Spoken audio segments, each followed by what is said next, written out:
Welcome to Running Down the Clock, where we break down all of this week's big news, events, and controversies from the National Football League. Over the next 45 minutes, we will give you basic fan perspective and opinion on the most important stories and moments happening now. So, let's start the clock. Hello, everybody. Welcome back to Running Down the Clock. I'm Tyler Walzak. I'm here with Poya. Week 3 is in the books, and kind of the only thing I know about it is Taylor Swift. I think the NFL is in its Taylor Swift era. Oh, that was the main point of coverage for all NFL media this week was It's everything. Travis Kelce and Taylor Swift. I mean, we talked about it a little bit last week, but we talked about it like in passing about how, hey, they might be dating. She goes to the game. She goes to one game, and everything in the whole fucking world now is about Taylor Swift. Do you remember what my point when we talked about in passing was? No, but I'd like to hear it again for everyone who's listening now. I don't female care. listeners. I don't care. I know. I don't care. Well, here's the thing that makes this is okay. So it's good for football. Taylor Swift being involved with football is good for football. There's no doubting that. It's going to bring a wider audience for however many games she's dating this guy for. The problem is I'm worried that Travis Kelce is going to get annoying. And everything about Travis Kelce is going to get annoying. You know what I mean? Like, there's times where like a lot of people hate Tom Brady because he's just so good that everyone just talks highly of him all the time, and it's fucking annoying. Like all these athletes that are like LeBron James, I hate him, but it's because everybody always talks so highly of him, and it's just in your face all the time. I'm worried that Taylor Swift is going to make Travis Kelce an unlikable guy, and he was lovable before. Right. Like, I don't want to hear. I want to hear about Travis Kelce touchdowns, like catching touchdowns. I don't want to hear about where he is on his dates with Taylor Swift. I don't care about that. I couldn't care less. But his jerseys, his jersey sales went up 400%. Like all these girls, everywhere you go, Poya, you're going to be seeing Travis Kelce jerseys everywhere on uneducated football people that are going to every once in a while say something, and you'll be like, shut the fuck up. Shut the fuck up. I think it's a non-story as long as he plays well. If it doesn't affect his play, it doesn't matter. That's always the thing with people's personal life. If it doesn't affect the on-field product, there really doesn't matter. But I heard one of the wildest conspiracy theories. You sent this to me. This drove me up the wall hearing that. Yeah, you love the good conspiracy. This one is so stupid. It's like, just tell everybody what you heard. So I love a good NFL conspiracy, and that's what this show. This is the Conspiracy Podcast with me, hosted by me, featuring Tyler. Now we're kind of doing a transition. That it's a put together relationship for mutual benefits, and as you said, look at already his jersey sales have gone up, right? So they can date, and it exposes the NFL to a wider audience. Travis Kelce builds up his brand. He sells more jerseys. He gains popularity. That side of the conspiracy makes great sense for Travis Kelce. The Taylor Swift side of the conspiracy didn't really make any sense, but I'll leave that up to the audience. Is that apparently she's a Philadelphia Eagles fan. She's from Philly, yep. So the Eagles lost to the Chiefs last year. Last year in the Super Bowl, yes, that is correct. Yeah. So the benefit is that Travis Kelce will sit out the game if they somehow meet again. Well, that's the ridiculous part. It's always ridiculous. Conspiracy. If they were facts and proven, these conspiracies, they're strictly for entertainment value. If they're all proven, they would be facts. They wouldn't be presented as these tinfoil hat conspiracies. They're strictly for entertainment value. The only conspiracy I liked about this Taylor Swift thing was that she was hiding in that giant popcorn box. Did you see that video?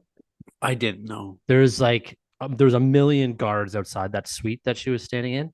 And then after the game, this massive person-sized popcorn, that's how she exited. Yeah. Yeah, how she exited was through like the popcorn box. I actually believe it to be true. I think she was there popcorn in? Well, it was a big gray box. It was like something you pack a speaker in and take on the road with you.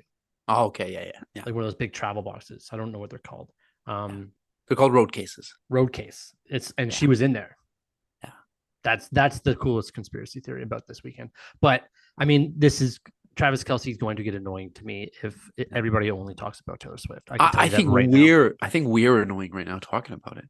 I I agree. hate that we're Let's talking move. about Let's move on then. We had to talk about it a little bit because the whole world's talking about it. And if we have any female listeners that are just new to the program, then they'll want to hear this it. Taylor Swift Can I stuff. segue us? May I segue us? Please, Um, please. somebody else that you're probably tired of talking about, Zach Wilson. I am tired of talking Are about you Zach tired of talking Wilson. about him? Are you Yeah, tired of watching him? Are you I tired of the think whole narrative here? I think everybody in the whole world is wow. It's got to be very frustrating to be a Jets fan going into 5 months of hype around Aaron Rodgers and how you're going to the Super Bowl to then have to watch Zach Wilson play quarterback for your New York Jets again and not know and also know that the coach is backing him and the team seems to be backing him. But nobody else is. Like everybody else wants him gone. They're not doing anything to help him out. So they went out today and they signed Trevor Siemian. What? Trevor, I know that you can name 5 people off the top of your head right now that would be better signing than Trevor Siemian. I don't think he is the answer to a Super Bowl berth. But as I said before, and I think it's even more apparent now, you have to basically go with anybody other than Zach Wilson. This guy must be his confidence is shattered. Oh yeah, Like 100%. the whole narrative of like they're grasping at straws here, trying to get any other quarterback other than him. It just shows that there's a complete lack of faith in him, which is justified. I mean, he's not doing it. He's not NFL ready. He needs development, right? He was cowering. I think you sent me the video of him sacking himself, like just basically giving up on a play. Yeah. Not acceptable, especially if you're in Zach Wilson's position. If you're winning the game and you're just like, fuck, this play's broken, then sure, lay down. But this guy's fighting for his career. You're fighting for your career. Nobody else is picking him up after this. No. And I can see the offense in the dressing room. If you were on the New York Jets, if you're the offense, sure, pump them up, but then behind closed doors, be like, we need somebody. To his face, be like, no, you're a guy. But if I was the defensive player on the New York Jets, I would be screaming at practice, like, are you fucking kidding me? This is the guy. This is the guy we're going with. Are you kidding me? Well, like, I think the whole team understands, though. What do they understand? This is not the guy that we're going with. This is the guy we're stuck with. But who can they realistically pick up just out of nowhere? Phillip Rivers. But so you saw the Matt Ryan thing. Carson Wentz. You saw the Matt Ryan thing, right? Matt Ryan. Trade for Kirk Cousins. Matt Ryan openly stated that he's like, I didn't ever express interest. Even though the media reports said that he reached out to them, he said, I'm done. I'm happy where I am. I don't believe that I think the only quarterback that reached out to them was Kaepernick. Yeah, I don't know if anybody like goes and calls nobody like as a quarterback. I don't think anybody, unless you're super desperate, which let's say Kaepernick is, he wants to get back in the game, so I can see him doing this. But like Matt Ryan's not gonna. I'm gonna reach out to the Jets and say I want to play. Like they're gonna reach out to people. They are gonna make the first move for sure. They're the ones in the desperate situation. Matt Ryan's not in a desperate situation right now. He's got a sweet gig in the booth. Yeah, he's old. I think that if the Vikings lose 1 or 2 more games, if they're 0-5, they trade Kirk Cousins. Because they can't do it right now at 0-3 because technically their season is still like it's not broken yet. But if they're 0-5, season's over, call it quits. But you can't give up at 0-3. But 0-5, you can probably start thinking about trading Kirk Cousins to the Jets, get some more draft picks, maybe take Zach Wilson back, see how he does in the Minnesota Vikings. Yeah. Now, is there any sort of sympathy for Zach Wilson in the situation? Hear me out. In the situation that obviously we didn't like his arrogant attitude last year, but this year was going to be his development year. Like he had actually a good opportunity to sit behind Aaron Rodgers and learn. That was kind of the plan. Yeah. So that fell apart for him too, right? Like that was going to be his good NFL opportunity to sit behind one of the game's best, learn and develop his game from learning from Rodgers. He has to get that opportunity. Yeah. He has to be just as upset about Aaron Rodgers getting hurt as everybody else. Because as much as I'm sure he wants to play. Yeah, I feel he wants to play. Sitting behind Aaron Rodgers would have extended his NFL career. 1,000%. Because I think it's more or less over for him. Yeah, And I whatever think happens this year, I think it's kind of over for him unless some way he finds a way to turn around his game. I don't know think he's ever going to get the opportunity to prove himself again, even if he does develop. he'll get invited to NFL camps. He'll get invited as like a practice squad guy. Because we'll look at like Josh Rosen. Josh Rosen was drafted 2 overall to the Cardinals and then didn't play a game, sucked. They gave up on him. Another team picked him up. Then they gave up on him, and then another team over like 5-year period. So he'll get a chance to sit and learn somewhere. Like Mitch Trubisky's still I on a team. Like I agree. There is the Nathan Petermans, the Josh Rosens. yeah, But again, these guys the narratives for them were different. They weren't on good teams with all this hype.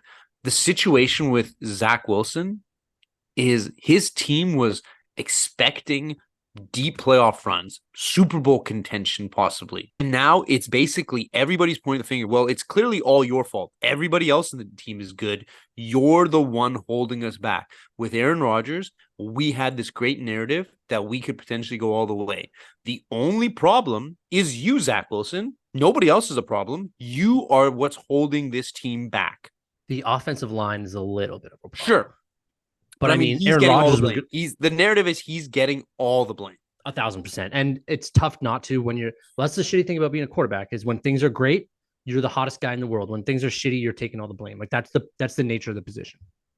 But hey, you saw that thing with Geno Smith, the highlight with Geno Smith, kind of boosting up one of his receivers. No, I didn't see that. Tell me about Well, he was just telling him, he's like, listen, man, don't worry about it. Keep your head in the game. If it didn't go well, that's on me. That's not on you. He's like, again, he's taking all the blame. He's telling the guys, the receivers, keep your head in the game. Just do your thing and catch. If it doesn't go well, it's my fault. It's not your fault. Yeah. I mean, I very much do like Geno Smith. I know I gave up on him in the beginning of this year. He did torch the Lions, but his character is in that, but he's a veteran. That comes from age and experience, right? Like that type of stuff. Zach Wilson is not going to be able to well, here's the thing. Zach Wilson in 10 years could be Geno Smith. Okay, let's switch over to some of the games this week because it was here's the shitty thing about the Taylor Swift stuff is that it was an exciting first round of games this weekend. Huge upsets. Do you want to talk about the afternoon Dallas Arizona game first? Because that's probably the biggest upset, right? Yes. That was a big one. Nobody saw that. I think if people were in a survival or a suicide league, there was, I think, Baltimore getting taken out, Dallas getting taken out, and Jaguars losing. I think that probably got rid of half of the teams in your leagues. It definitely did in my league, and I even told my buddy take Kansas City, and for some reason he didn't think that Chicago was the worst team over the past couple seasons, and he chose to go against me on it, and he took Dallas. And afterwards, I was just gloating in his face. I was like, "Listen, what the fuck are you doing?" Like I told. Well, doesn't it seem like a safe pick going in? Does Dallas not seem like a safe pick? It didn't seem like a bad pick, but when I told you take Kansas City over Chicago in Kansas City, that's a safer pick. But don't you have to remember that you can only pick a team once each. But you gotta live. You gotta live to the next week to make that. Yeah, that's the exact. You gotta survive. That's exactly it. How worried should we be about the Jaguars? Because we love the Jaguars. We do, but back to Dallas. Okay. Do you think we don't love the Jaguars that much? No. I mean, we opened on one subject. Let's close it before we move on. Right. Do you think that was a game? It seemed to me that was a game where Dallas walked in thinking they were going to win because they are just high, right? Like they're crushing teams the past few weeks, and now they're playing arguably the worst opponent out of the first 3 weeks. Yep. And they just underestimated them. 1,000%. They came out to play because that's a team with the back against the wall. They got nothing to prove. They got everything to gain, nothing to lose, right? Yeah. They're written off. They don't have their star QB. They got a brand new head coach. They don't really have star power in players. They overlooked them for sure. It's one of those games where you go in, this is the worst team in the league. Let's just get through this one without any injuries, and we'll go on. We'll play next week's team. But those are often the games that teams lose. This is the NFL. Like everybody is a professional. Everybody deserves to be there for a reason. Like the Cardinals are going to go out every game and try to win. So if you're the best team and you still take a seat back and take it easy for a week, the other team is still full of professionals that are going to come out and try to win. Did you see Micah Parsons' podcast where he said I'm throwing darts at Joshua Dobbs all day? No, I didn't see So that. he said he came out on his podcast like Friday or something. He's like, all I know is that I got Josh Dobbs on the dartboard, and every day I'm just looking at him and throwing darts at him. And then Their Cardinals defense win, did not do it. but Cardinals win, and Joshua Dobbs goes on like Twitter or TikTok or something, and he's just out there dodging darts. I love that. It's very I funny. love I that. actually kind of like Dobbs. His personality is coming out in social media. He also went to the Arizona Cardinals like store in the stadium and tried to buy a Joshua Dobbs jersey. They didn't have any. Also, a What? very funny thing that he put on there. Yeah, Really? yeah. I very much am starting to like Dobbs. Kyler Murray, That's I can give or hilarious. take, but Dobbs, I'm starting to because he also has nothing to lose, right? He's just out there like he can literally just go out there and have fun. He has nothing to lose. He was signed to the team 2 weeks before the season started. Yeah. No, he was a backup somewhere else. He was Cleveland or back up in somewhere, right? Cleveland. Yeah, Yeah. Yeah. So back up in no, it's good. Cleveland. I mean, and to say for Micah Parsons, I'm sorry, but your defense, maybe not him particularly, but the defense did not come through. No, they They did didn't not. play like the same defense. They lost their one of their better. So Micah Parsons is obviously the best player on that defense. They lost Trayvon Diggs, who is their Yeah, best he got hurt in corner. practice. Yeah, ACL injury, which is never good. You don't want to wish injury to anybody, but definitely changed the mindset of that defense, especially going into a game they thought they were going to win. Okay, can we talk about our Jaguars now? We can talk about the Jaguars. What a disappointment that is to Yeah. lose to another team that you think you'd be able to win. CJ Stroud and the Texans beat the Jaguars. Like they didn't beat them by 20 points. Oh yeah, they weren't in that game. We're in that game at all.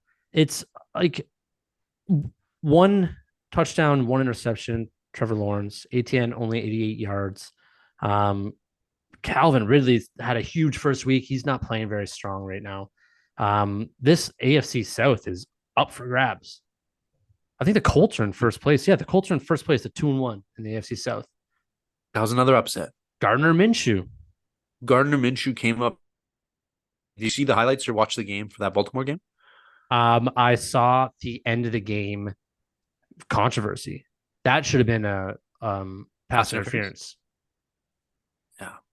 Like, how do you mess that up? Like, it was blatant pass interference. The Colts, I would say, didn't deserve to win that game. Baltimore shouldn't have been that close to the Colts, but the Colts didn't deserve to win that game either. No, but it was pretty sloppy. There was a lot of turnovers on both sides. Yes. A lot of turnovers. Yes, there was. I mean, it's kind of exciting that Gardner Minshew. Did you think Gardner Minshew would play at all this year? No. No, I thought he was going to kind of fade. Well, I can't say I didn't think he was going to play this year. I thought he'd fade and, pick up one or two starts every season for the next like 3-4 years or something. Right. Then kind of fade away. But that's good for him. I mean, I don't dislike the guy. What is it? Rock, flag, and eagle. That's the guy. He is the definition of rock, flag, and eagle. Yeah. But so something we talked about last week was how the NFC had 6 unbeaten teams. Yeah. And the AFC only had 2. 1 week Yeah. and all that evened out. Yeah. I kind of think teams are kind of falling a little closer to where we expected them to be for the most part. Well, I mean, it's so early in the season. Like, we're just trying to find stats to make shows interesting, right? But I mean, it just the whole argument that you were bringing forth was AFC versus NFC. My argument was there's no difference. There's no difference. No, it's just I stumbled upon a little stupid fact that the Tampa Bay Buccaneers have won the NFC division and won the Lions NFC division more recently than they have. The Central, right? Yeah. Yeah. And there was teams that went from AFC to NFC. Like if teams switch AFC and NFC, it just shows there's no difference between. I don't know why there's comparison. Which team went NFC to AFC? Was it Jackson? Sorry, NFC to AFC. Was it Jacksonville? Their inaugural season. They were an NFC team and moved to the AFC. I can look it up for you quickly. Yeah, you look it up. I'll talk about one of our AFC friends that I know you don't like, and that is Staley, head coach of the Chargers. What a ridiculous decision to go for 4th and 1 on like your own 20 with 2 minutes left. All you had to do was punt it, give the Vikings 2 minutes to go down the field, give them a longer field than 20 yards, and you potentially win that game. I mean, they ended up winning the game. Don't get me wrong, but that what it like so lucky to get out of that because you make that decision, and the Vikings, who should have scored, a 1,000% should have scored. They were down by 4, needed a touchdown, couldn't get it done. It's like his job would have been done, right? So I gave up on my search just because it was required a lot more reading, but I'm way more into this. Yeah. Yeah. I, We'll have it for them next week. We'll have everybody updated we'll have on it that all. next week. Yeah, I think his time, the clock is ticking on him. He's not long for this job, right? Like he's not the guy for this job. No, and it's weird because a bad decision that you kind of luck out on is going to save his job for another 2 weeks, maybe. Yeah, they go to bye week 5, so they got one game left before they have a bye. So Eckler, their best player on offense, running back, probably not going to play next week because why not just give him 2 more weeks of rest? You got one game left. But they lose this game based off that decision. Whether they win week 4 or not, you got to think that they're going to take that time to like find a new coach, right? You can't make that decision. That's such a dumb, like if it works, great. But your odds to win the game are much more in your favor with a Vikings team that's not moving the ball particularly well. Give them like a 60-yard field instead of a 20-yard field. It was the strangest thing all weekend. And unfortunately, they did lose one of their better offensive players, Mike Williams, torn ACL, done for the season. Done for the season. That sucks because that offense is really, really good on paper with him in the lineup. Yeah, but also one of those things where they can just put in Quentin Johnson, and he's a first round draft pick. Put him in and see what the kid can do, and you might not even miss a beat. No, I think they got players, but they got players. It doesn't seem to come together. It just doesn't seem to come together for the Chargers. No. Speaking of so hot seat, we'd say Brandon Staley's on the hot seat right now based on what he has to do over the next 3 games. Josh McDaniels on the hot seat, Las Vegas Raiders? I would hope so. It's been a couple bad seasons with him. I think it was last year's first season. Last year was his first season. Yeah. I don't like he's not a head coach, right? Like there's differences between offensive coordinator and defensive coordinator and then the head coaching job. Offensive and defensive coordinators very much are hands-on with the team and the play calls and the guys, the personnel within your defense or offense. You hang out with every day and you come up with schemes and practice with them hands-on. Head coach, you're kind of in the middle of this is the game plan for the offense. You give it to them, you leave them alone. This is the game plan for the defense. You give it to them, you leave it alone. You go back to your office and you deal with a bunch of other shit. So I don't think he's very good at that aspect of it. What do you think his strength is, though? I think his strength is working under Belichick. Yeah, but schemes, like coming up with like plays and spending time working with quarterbacks, working with the offense hands-on to get things done, like situational plays and what they're going to do in certain scenarios, which is situational plays. But that stuff he's probably very good at, but getting the team ready for a game as a whole, I don't think he's probably very good at. It's two completely different positions. Yeah. It's 2 completely different positions in the coaching world. So I don't see why he would get more than the rest of this season if they don't start winning. No, they're 1-2. Who do they beat? I know it's only they been 3 won weeks. week 1. They won week 1 against the Broncos. Okay, so congratulations. You beat the other guy who is he already on a hot seat? I think they invested too much in him to fire him for this season. My question with Sean Payton is this. If this season continues this way, does he even come back next year? I think he just walks away from. No, I think his ego's too big. Yeah? I think his ego's too big and he can blame it on something. Like this is the first season I see what we got in Russell Wilson. Russell Wilson might not be the guy. These are the changes we're going to do with this team. Like I believe in the process, so to speak. Trust the process. But I don't know though, man. For a guy with a big ego, But I mean, how come For a on? guy Like with a big ego, people remember the first and last, right? So he exactly. wins the Super Bowl. But if he goes to Denver, he wins the Super Bowl with the New Orleans Saints, goes to Denver, completely fails. That's Loses by all people are going 50. to remember.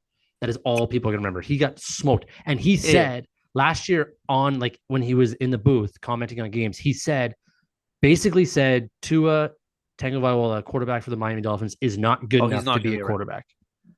No, no. He talks shit about Hackett. He talks shit about Tua. Yeah. Hackett's done better than him so far in his first 3 starts for the Broncos. And Yep. Tua crushed him by 50. Yeah. They even put the backups in, and those guys scored on 2 plays. What do Like you think Mike White about threw 2 touchdowns. what do you think about Miami's coach? Like McDaniels. Dan Campbell and then Mike No, no, McDaniels. not going for that extra 3 points to Oh, set I a see what you record. mean. So they're up. They scored They're, 70. The record was 72. they They could were have in a gone position to go for 73. and they took a knee. I I think it. I think you're already at the point. Just go for it, right? Oh, exactly. That again, I can't speak in his shoes, but you've already done like the damage is done. That team is Yeah. disheartened. Whether you score 70 or 80, I don't think it really makes a difference for them. They Yep. were crushed a long time ago, Yeah. I agree. right? And they were And that's already also a running it up. statement. All you're doing is just putting your name in the history books, making a bigger statement. I don't understand the unwritten code of conduct among coaches for holding back. I was just always taught it's a competitive. These are professionals. It's competitive. You're not hurting anybody. You're not going for a dirty play. There's nothing wrong with winning, amazingly, historically, I triumphant. completely agree. You're already running it up. Your backups are scoring points. You're in a Yeah, you position to ran get it the up. You're up record. by 50. You've Get it. already run up the Yeah. score. Just go for it. It's But actually more disrespectful to not go for it. Like you're there. Just be like, yeah, well, you were there, and then we're just like, fuck it. Like, what are we gonna lose? Let's just try to go for it. Who gives a shit? Like, you maybe already embarrassed the other team. It doesn't matter. Just go for it. It would have been fun to do you see think maybe too. he didn't? Do you think maybe as a former Broncos employee, he thought I'll take it easy on them. I won't go for that extra 3 just to be kind of No, kind and courteous to them. no. I bet you he didn't even know it was the record, and was just like, we're not gonna kick the field goal. That's just these guys are pathetic. He probably thought it was so pathetic that he just wanted to go home and shower. He's like, man, this Broncos team is so bad, Yeah. so bad. Old ball boy of the Denver Broncos is what Poya is referencing there. Um, all right, let's talk about something here that I thought you were going to go with conspiracy of the week, not the Taylor Swift Well, Travis Kelce I got thing. multiple. This is a conspiracy. This is an NFL conspiracy podcast now, so I got lots of Okay, conspiracies. well here Amari Cooper. The only Cooper problem is left us I in the never first do my half. research on the conspiracies. That's why they're conspiracies, right?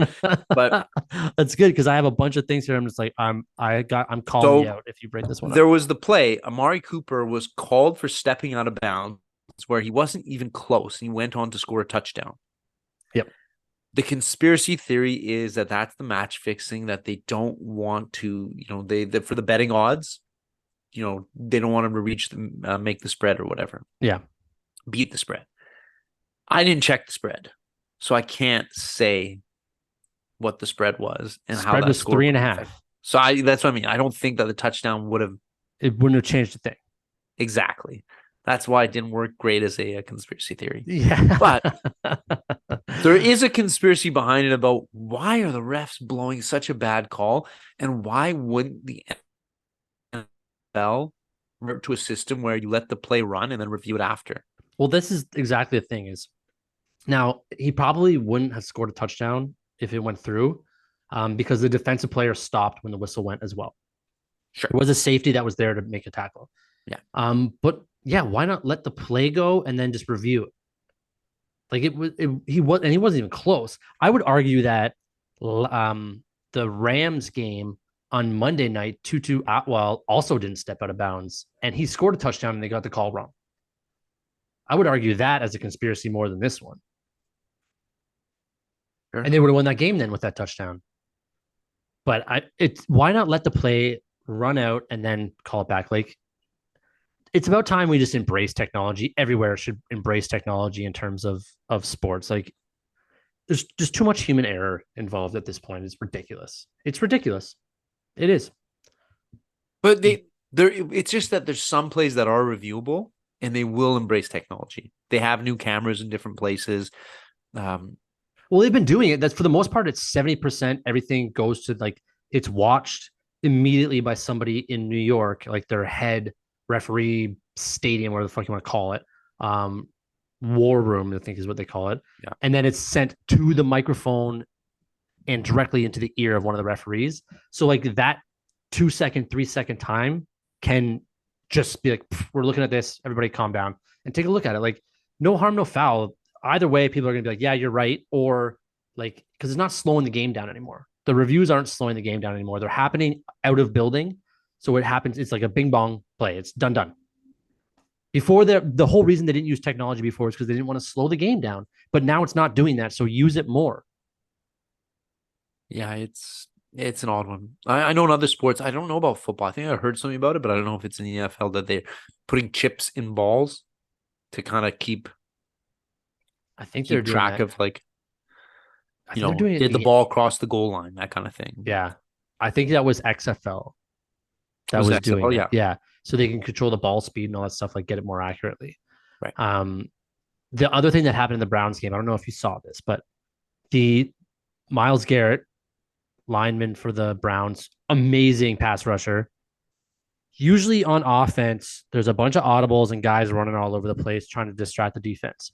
Miles Garrett was running left to right on a play, and the offensive lineman and the tight end were following him to double block him. So he ran to the right side. Two guys got up, followed him. He ran back. Two guys got up and followed him. They had to call a timeout because they were like, "Fuck, we just can't keep doing this."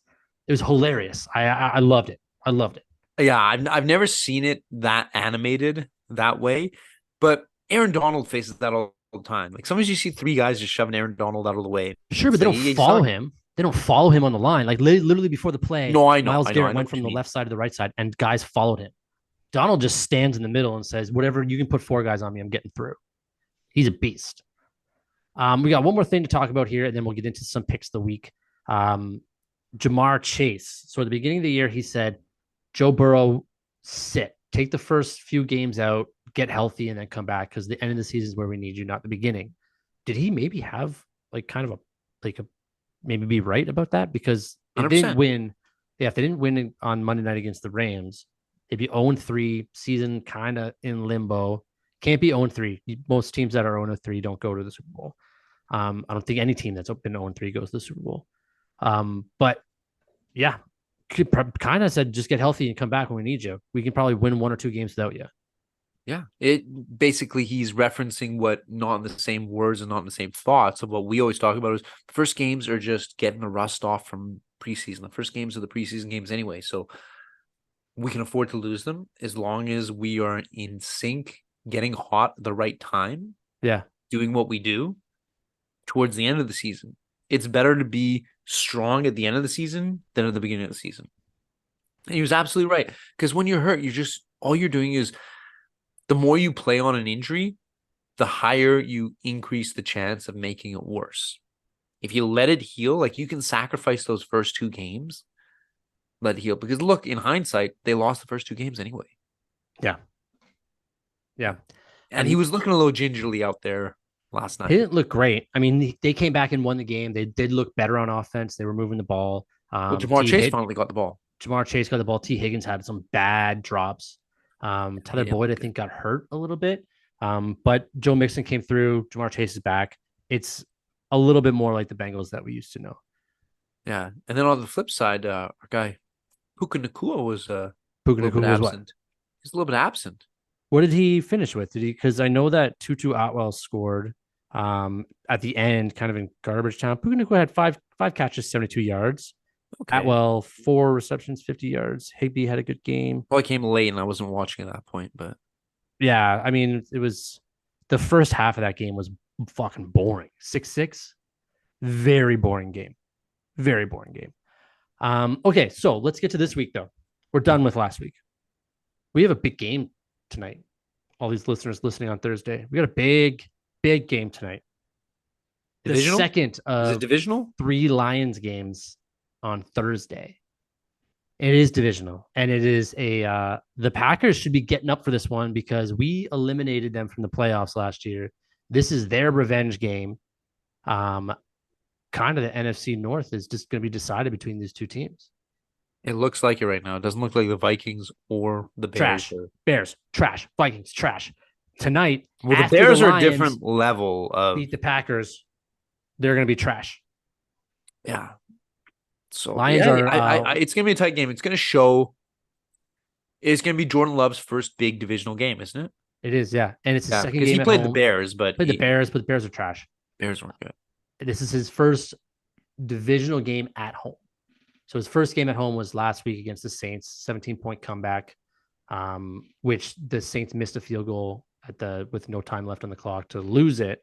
So they technically Packers should have lost that game, but we got Lions coming into Lambeau, 1.5-point favorites. So which Lions team do you think we're gonna get over the last year and a bit?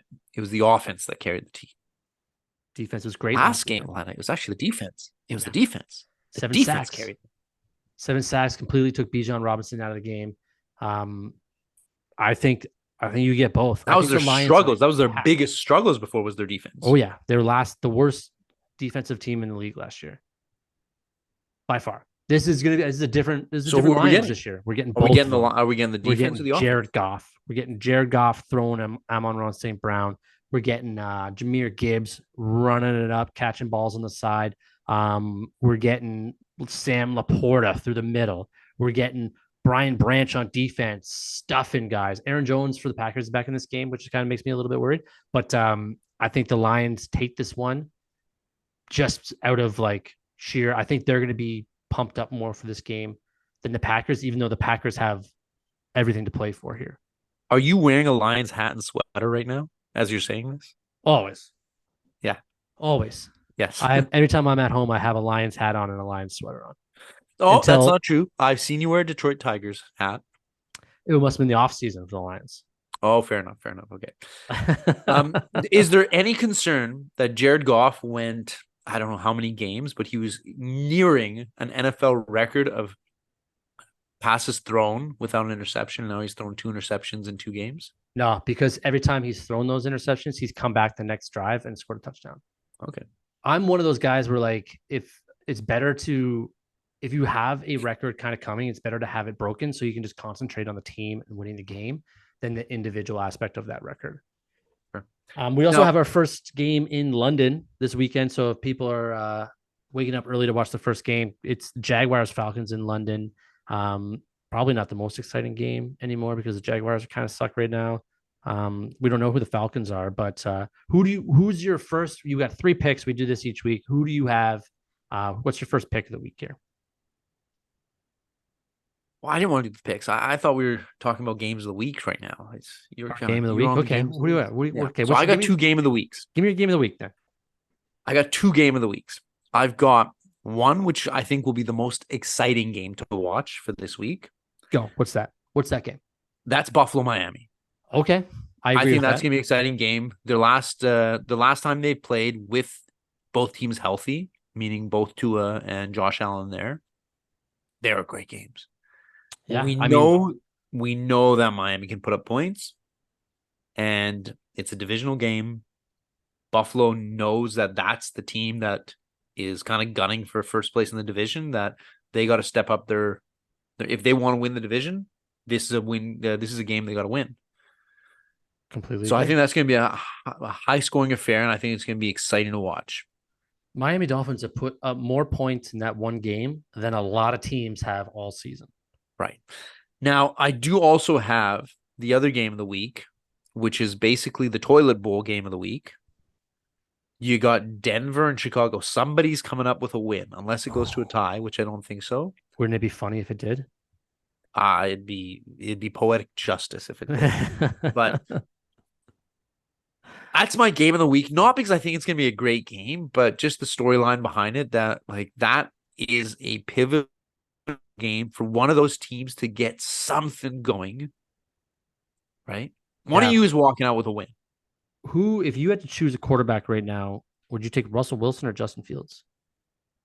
For what? What's Just my had for to be like your for, to starting build quarterback a team around, or just for this season? Like if I just was the for New this York season. Jets, This season.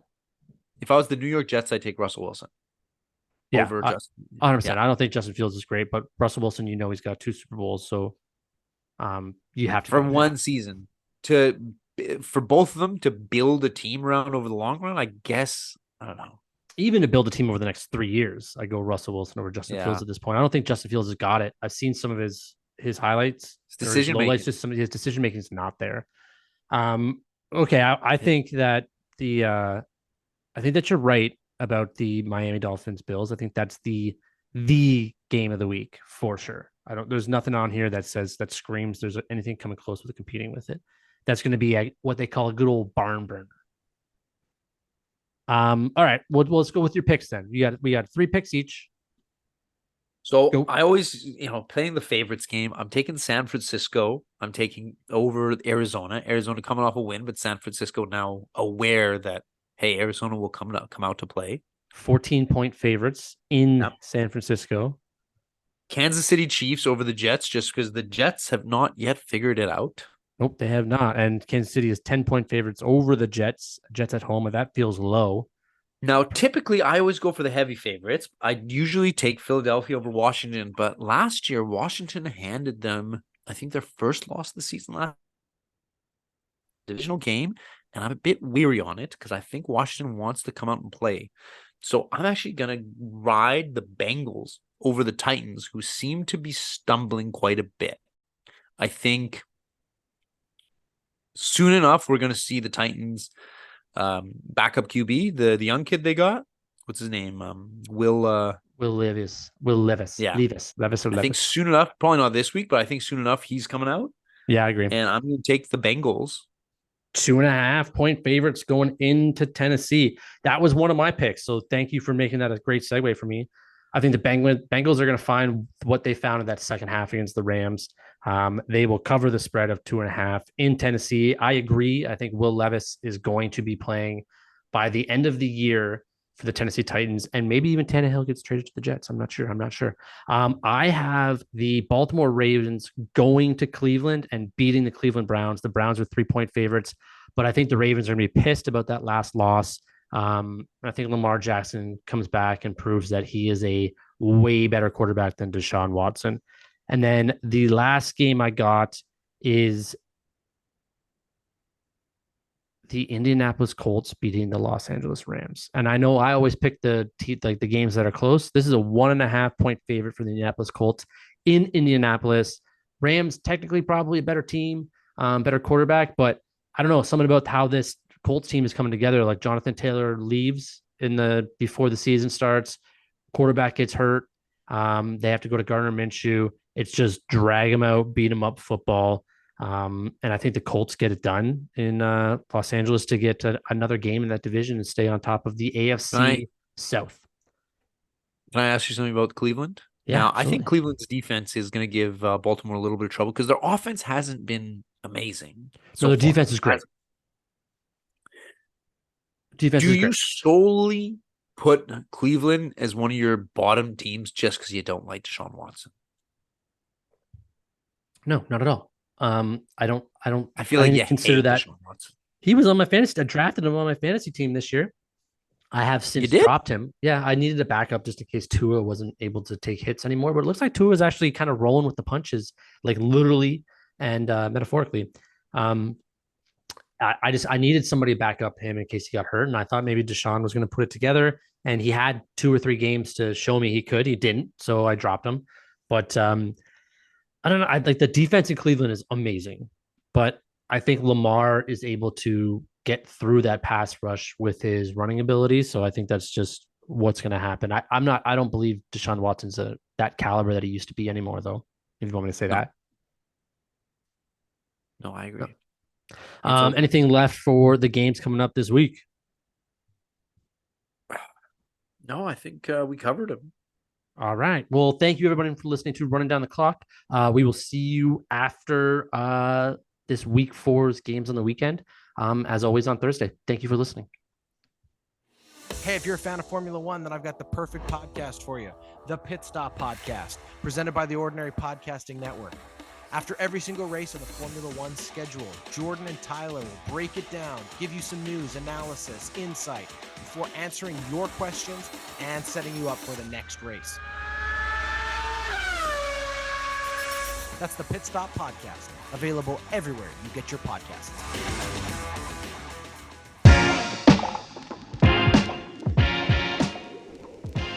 Running Down the Clock is brought to you by the Ordinary Podcast Network and is every Thursday running until the week after the Super Bowl. We hope you enjoyed enough to subscribe and tune in again next week.